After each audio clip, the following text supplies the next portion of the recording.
నారాయణం నమస్కృత్యం నరం చైవ నరోత్తమం దేవీం సరస్వతీం వ్యాసం తతో జయముదీరయేత్.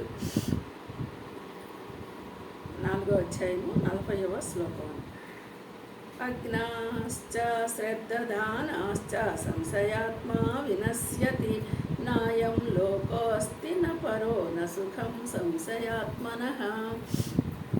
చూడండి, క్రితం శ్లోకంలో నువ్వు ఆ శాంతిని పొందడానికి ఎలా ఉండాలి అని చెప్పి ఈ శ్లోకం ఏం చెప్తున్నారు?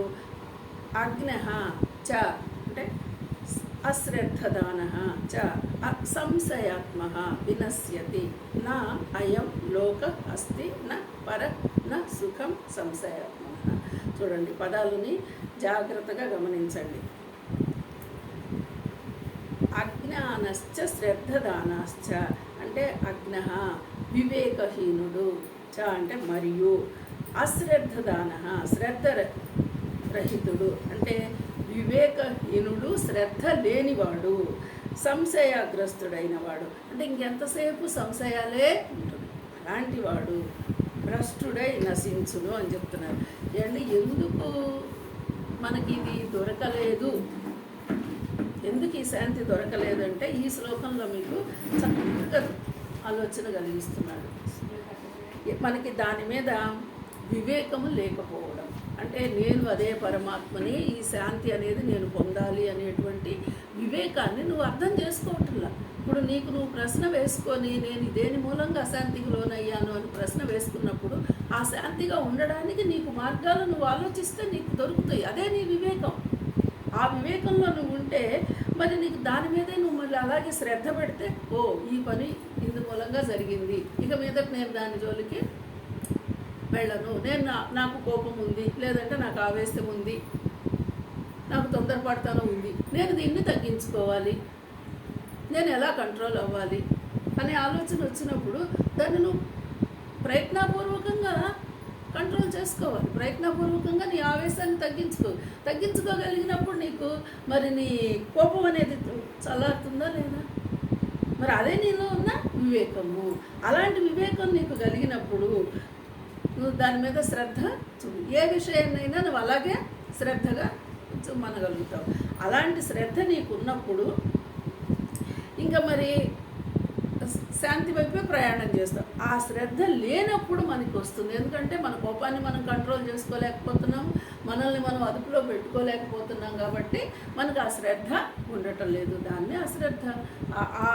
ఆ శ్రద్ధ లేనివాడు సంశయగ్రస్తుడైన వాడు.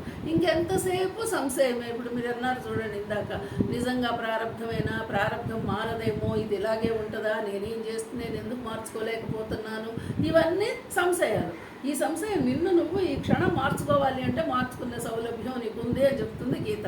అది మార్చుకోవడం చేతగాక మళ్ళీ నాకు మారనేమో, ఇది ప్రారంధమేమో అనే సంశయానికి లోనవుతూ ఉన్నావు. మరి అలాంటి సంశయం ఉన్నవాడు భ్రష్టుడై నశించును అని చెప్తున్నాడు. అంటే సంశయాలు ఎప్పుడైనా సరే సంశయాత్మనకును నా వినాశనమే. ఏ విషయానికి కూడా సంశయము ఉండొద్దు. ధైర్యంగా ఇది అని విచక్షణతోనే పని చెయ్యాలి అని చెప్తున్నారు. అలాగే ఈ లోకములో నా అస్థి ఉండదు, పరలోకము ఉండదు, సుఖము ఉండదు. ఇప్పుడు ఏంటి, ఈ లోకంలోనూ వాడికి శాంతి దొరకదు, నా అస్థి. పరలోకము శాంతి ఉండదు, సుఖము ఉండదు. శాంతి సుఖం రెండు ఎవరికి? సంశయాత్ముడికి. ఈ సంశయం అనేది నీలో ఎప్పుడు నశిస్తోంది? నిన్ను నువ్వు కంట్రోల్ చేసుకోగలిగితే, నీకు అశ్రద్ధని పోగొట్టుకొని శ్రద్ధను పొందితే. ఈ శ్రద్ధని నువ్వు పొందాలి అంటే ముందటి శ్లోకంలో చెప్పినట్టు నీ ఇంద్రియాలని నువ్వు జయించాలి. నీ ఇంద్రియాలను నువ్వు నీ ఆధీనంలో పెట్టుకోగలిగాలి. ఇలా ఉన్నవాడికే ఈ లోకంలో ఉంటుంది. అంతేగాని ఇది లేదు, ఇది ఎవరైతే దీనికి వ్యతిరేకం ఉన్నారో అలాంటి అవివేకికి, శ్రద్ధారహితుడికి, సంశయాత్ముడికి పరమార్థ విషయాలను లో భ్రష్టుడే. ఇంకా అతనికి ఎప్పటికీ దొరికే అవకాశము లేదని చెప్తున్నారు. కాబట్టి అట్టి సంశయాత్మనకు ఈ లోకమందు కానీ పరలోకమందు కానీ సుఖమే లేదు. అంటే నిన్ను నువ్వు దిద్దుకునే అవకాశం నీకు చెప్తూ ఉన్నాడు. నిన్ను నువ్వు దిద్దుకోగలిగితే ఈ లోకంలోనైనా సుఖపడతావు, పరలోకంలోనైనా దొరుకుతుందేమో, అది కూడా దొరుకుతుంది అనుకోవాలి. లేదు, ఇక్కడ మాత్రం నువ్వు ఖచ్చితంగా శాంతిగా సుఖంగానే ఉంటావు. ఈ సంశయాలకు లోనైన వాడే ఎప్పటికీ శాంతిని పొందలేడు అని చెప్తున్నారు.